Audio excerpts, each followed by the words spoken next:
बच्चों देखिए केजीएमयू का आप लोगों का एग्जामिनेशन जो है बच्चों हो चुका है ना। तो आप लोगों का 14 नवंबर को एग्जामिनेशन था। बहुत से बच्चों को कमेंट्स आए थे कि मैम इसके मेमोरी बेस्ड क्वेश्चन का वीडियो लेके आइए, है ना। तो बच्चों इसके मेमोरी बेस्ड क्वेश्चंस लेके देखो बच्चों, ये मेमोरी बेस्ड क्वेश्चंस है और ये आप लोगों ने मुझे प्रोवाइड कराए हैं। सबसे पहले तो आपको थैंक्स करना चाहूँगी जो आप अपनी आंसर की मेरे साथ शेयर करते हैं, मेमोरी बेस्ड क्वेश्चन मेरे को प्रोवाइड कराते हैं।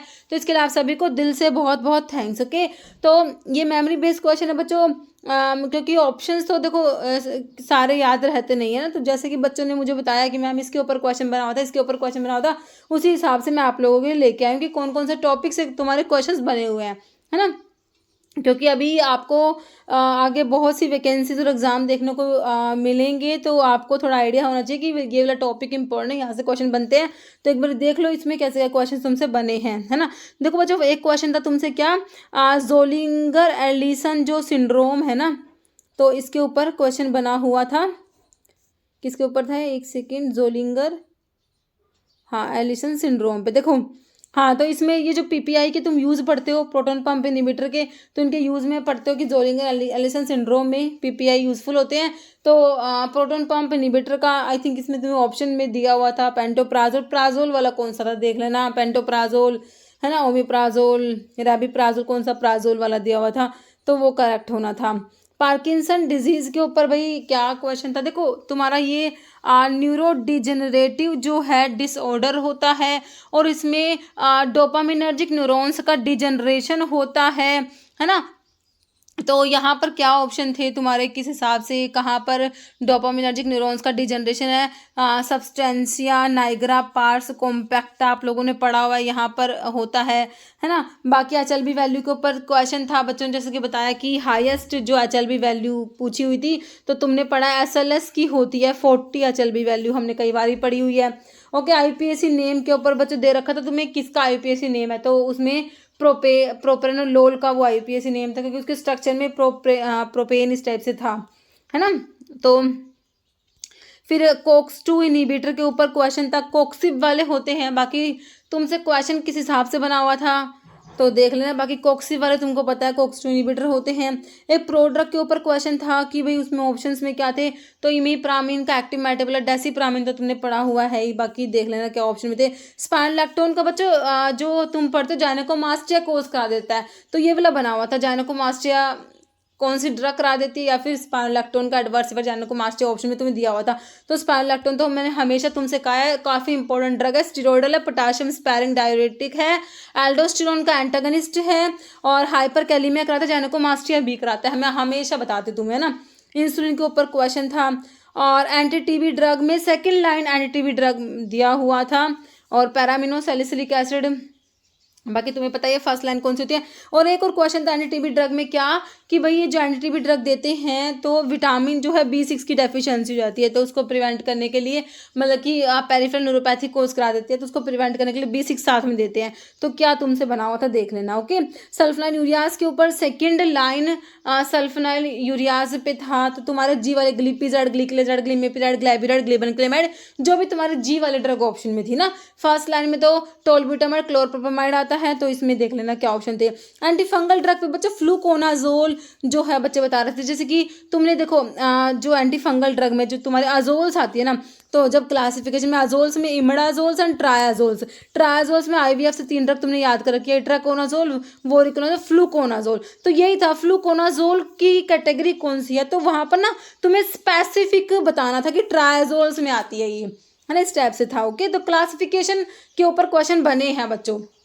तो मैंने तुम्हें कहा है क्वेश्चन कितना भी पेपर कितना भी तुम्हारा कॉम्प्लिकेटेड सा दे दे, लेकिन तुम्हें क्लासिफिकेशन से क्वेश्चन जरूर मिलेंगे, है ना। तो एंटी फंगल ड्रग का क्लासिफिकेशन हो गया। फिर स्केलेटल मसल रिलैक्सेंट के ऊपर क्वेश्चन था, तो उसमें बैक्लोफन ऑप्शन में दिया हुआ था, centrally acting skeletal muscle relaxant में तुम्हारा बैक्लोफन आता है।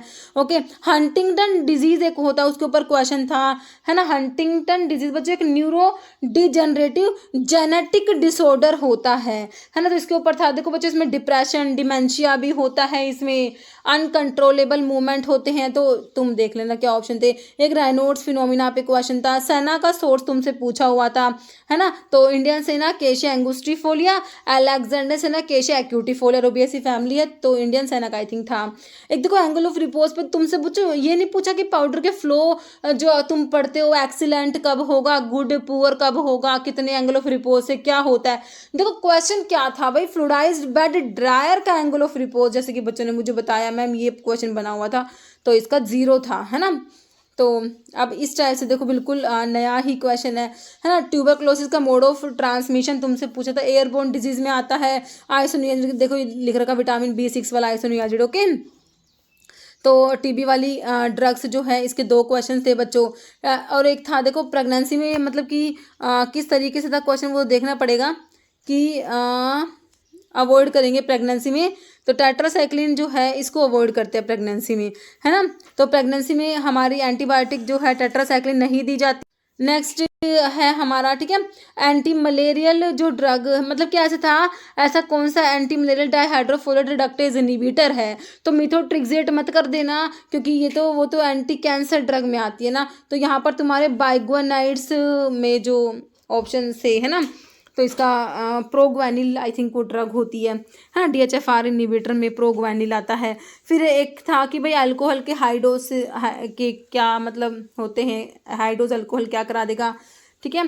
तो वैसोडायलेशन, BP कम हो जाता है। तो ऑप्शंस में क्या था देख लेना भाई। और ड्रग ऑफ चॉइस मतलब क्या ऐसा था कि भाई जैसे क्लिनिकल क्वेश्चन तुम्हारे एम्स में आए हुए थे उस टाइप से भी थे कि भाई जैसे पेशेंट है उसको हेडेक भी, पेप्टिक अल्सर भी है, तो ड्रग देनी है। अभी पेप्टिक अल्सर के पेशेंट्स को हम एनसेट्स तो देंगे नहीं, है ना। अब ऑप्शंस देखते तुम किस टाइप से क्वेश्चन थे। एनसेट्स तो भाई देने नहीं थे, क्योंकि पेप्टिक अल्सर हम करा देते हैं हमारे एनसेट्स, तो एनसेट्स वाले पेशेंट्स को पेप्टिक अल्सर पेप्टिक अल्सर वालों को एनसेट्स से दोगे नहीं। बाकी तुम्हें भाई कौन सी दे रखे, जैसे कि हम सेलेक्टिव COX-2 इनहिबिटर भी प्रेफर करते हैं। बाकी भाई ऑप्शंस के ऊपर डिपेंड करेगा क्या था वहाँ पर, है ना। फिर टीडीएम थेरेपेटिक ड्रग मॉनिटरिंग की रिक्वायरमेंट हमारे डिजॉक्सिन के लिए होती है ना, टीडीएम की रिक्वायरमेंट होती है।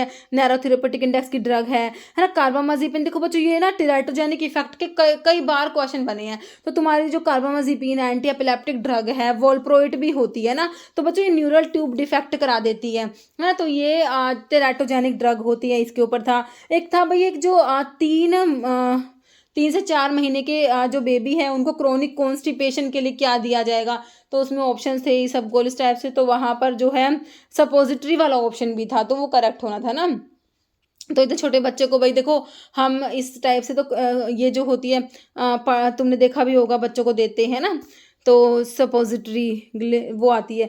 मिमेंटीन के ऊपर क्वेश्चन था बच्चों, NMDA का एंटागनिस्ट होता, तुमने अल्जीमर डिजीज वाली ड्रग में मिमेंटीन को पढ़ा भी होगा, तो उसके ना साइड इफेक्ट पे क्वेश्चन था, कौन सा साइड इफेक्ट नहीं है ना। देखो मिमेंटीन बच्चों डिजीनेस कराती है, हेडेक कराती है, कॉन्स्टिपेशन, टायर्डनेस, ड्राउजनेस, सारे इसके साइड इफेक्ट। अब तुम ऑप्शन देख लो क्या था।